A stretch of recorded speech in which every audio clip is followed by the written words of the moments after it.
Welcome, everybody, to this week's podcast episode for the Financial Freedom Podcast. And I'm your host, Dr. Christopher Liu. And as you know, we talk about 4 different types of freedom: time, financial, location, health freedom. And in that light, I'm always interviewing entrepreneurs, speakers, influencers on the cutting edge, changing the world. So today we have Alison Smith, and she is an author, podcaster, speaker, and coach.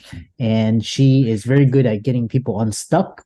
And today's talk is going to be all about patterns, looking for solutions, changing your perspectives, which is really interesting. So with that, I'll welcome Alison to the show and let her introduce herself. So welcome, Alison. Thank you for having me. It's a pleasure. Yeah, I know we had connected through Podmatch, which is kind of like a Airbnb matching service. Tell us about you, yourself, how you got started, and we'll go from there. I live in Scotland, and I, about 22 years ago, started the journey, I suppose, of self-development, personal development journey. Did a neuro-linguistic programming course, and the rest, they say, is history in terms of it changed my way of thinking, my perspective, and then it enabled me to help others to change theirs, really. And I suppose over that time, realized that I was very good at getting people unstuck. Yeah, what's interesting is as I've talked to a lot of entrepreneurs about, getting unstuck, sometimes it's trauma, core beliefs, values. Tell us, what is you have a unique perspective. Tell us about that.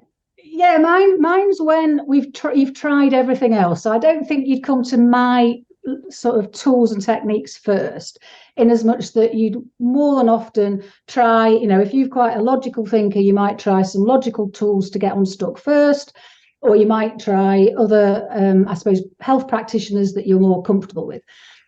Where my tools come in is they're very good at bypassing logic. So what I discovered for myself and for clients is my brain's really good at not wanting to change. So it can get very fixed in, this is the situation, I'm stuck, and I'm stuck. And it doesn't matter what you tell me, I'm not going to change my mind about being stuck. And if you come up with a solution, my brain will go, oh, no. And it will sort of defend against all of those great ideas you're coming up with, and say, no, they're not right, because I'm right. I've got all the data, I've got all the facts, and that supports me being stuck. And that is how my brain works. And so what I discovered and started using 22 years ago was metaphor.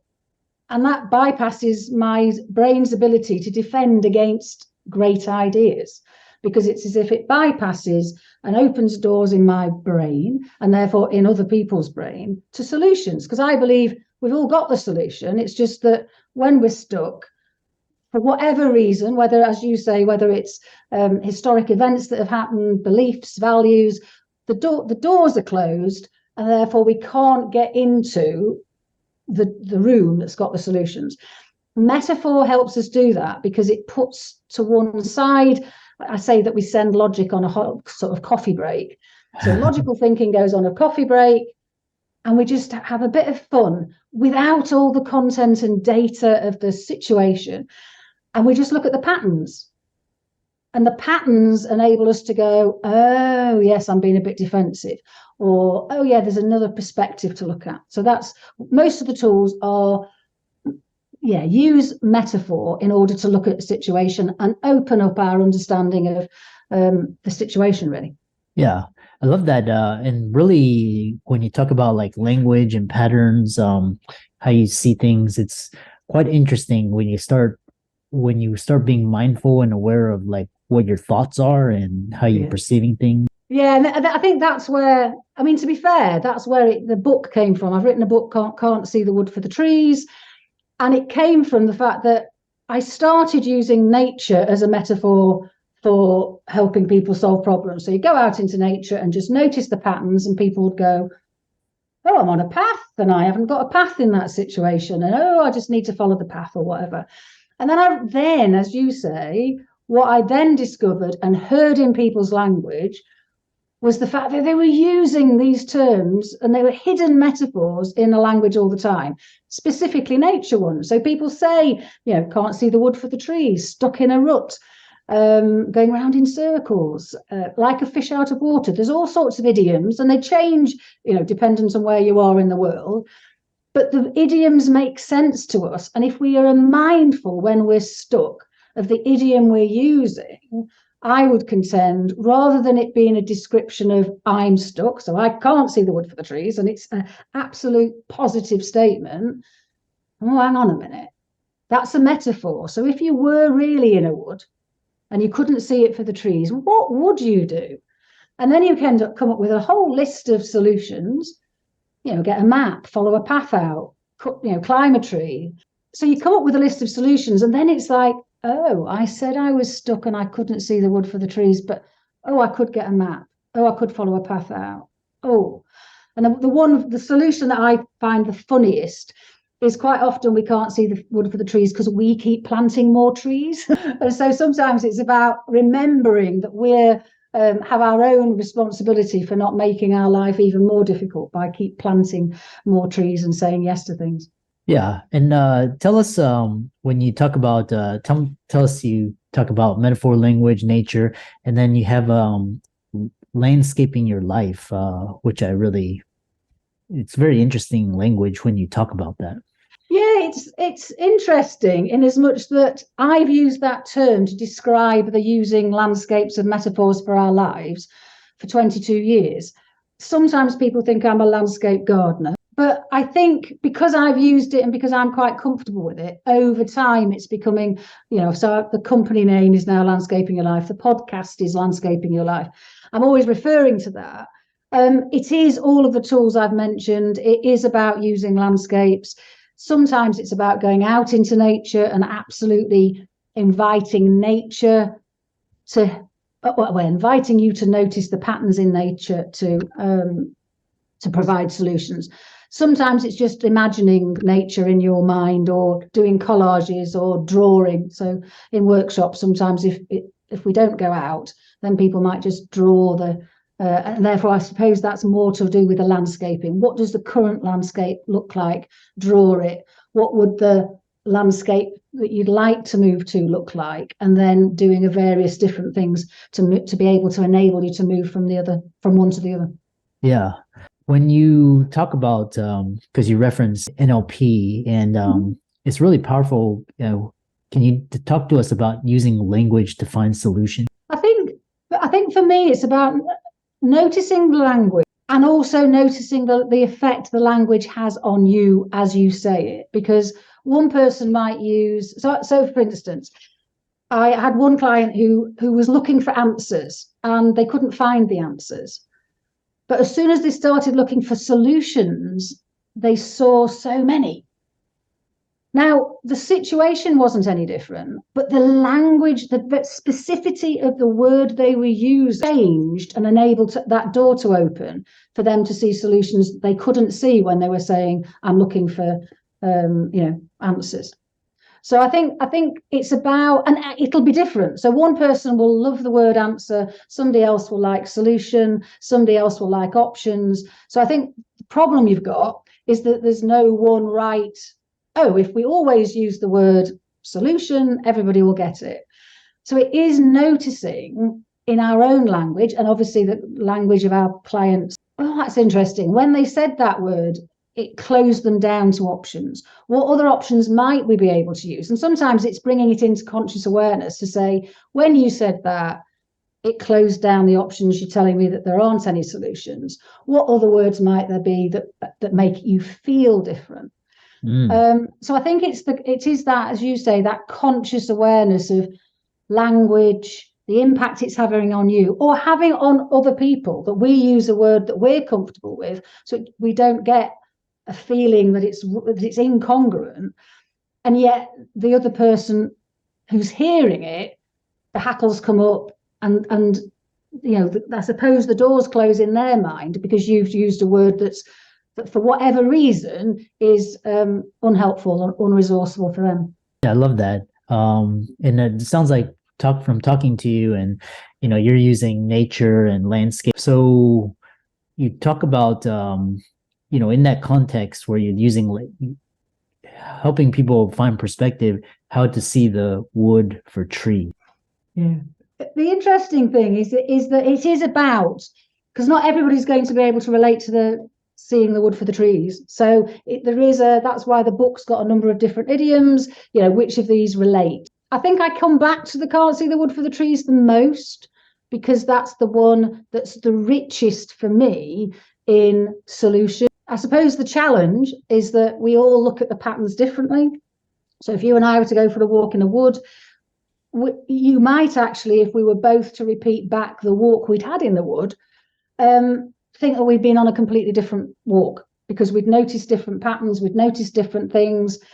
And I think that's the same with solution finding, that, teams can go out into a wood together about the same issue and come back with different insight. But that's why I love it, because even now, 22 years later, you and I could go for a walk and you could be saying, can't see the wood for the trees, and you could find something in that wood that nobody has ever noticed or said, and therefore it adds to that, oh, brilliant, yet another solution from the wood that we can then apply to our lives. I love that.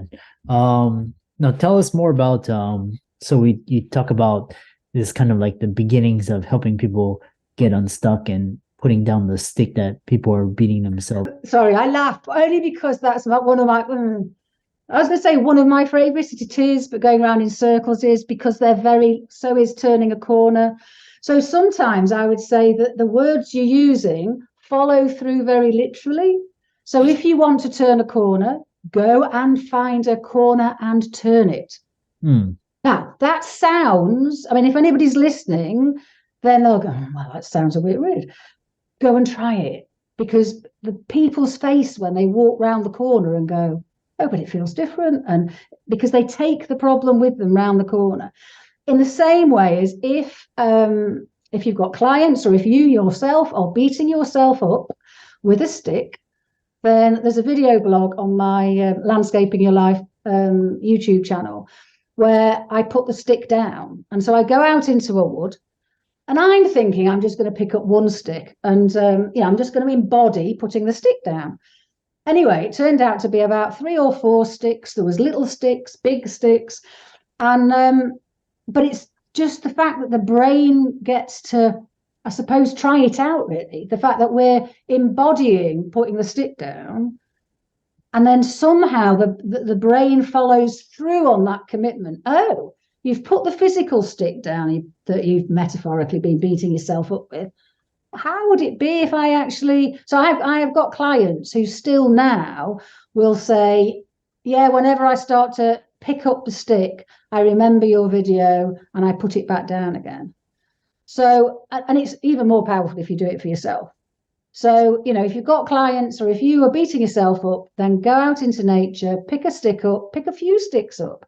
I think what surprised me when I did it for the video blog was, oh, there was a little stick and big, they were all different sizes and shapes.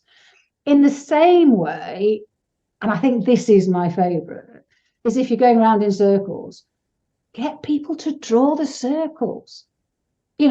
Anybody listening, if you can think of a situation that you feel like you're going around in circles with, put this on hold, go and get a piece of paper and a pen, put this on hold while you go and do that. Come back, and hopefully you'll have done that. And then I want you to draw the circle. And draw the circle, and I'm going to have to do it while I'm telling you, but it's that you draw the circle that represents the situation, and just notice what you notice about the shape, the size, the speed with which you're going in circles, and then change it. It might be sometimes that the difference is by going quicker or going slower or changing the direction. Or I've had people do break free of the circle.